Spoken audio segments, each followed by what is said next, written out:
May nag-abang na dito. Gutom yata. Oh, ayan pa sila. Oh. Oh, tara sa...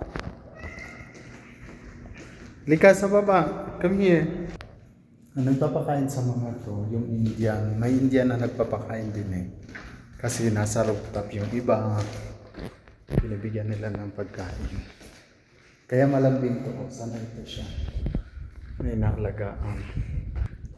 Malamig. Hindi na ako nag-jacket kasi katatapos ko lang maglaba. So hindi ako masyadong lalamigin kasi nabasa na tayo. Yan. Galing kami sa market. Nagpadala yung kasama ko. Bumili na rin kami ng isda. Tulingan. Yan na lang namin. Pinasinaing ngayon. Tapos pwede siya gataan. Sinapawa namin ng talong. Thank you guys. Magpakain muna tayo.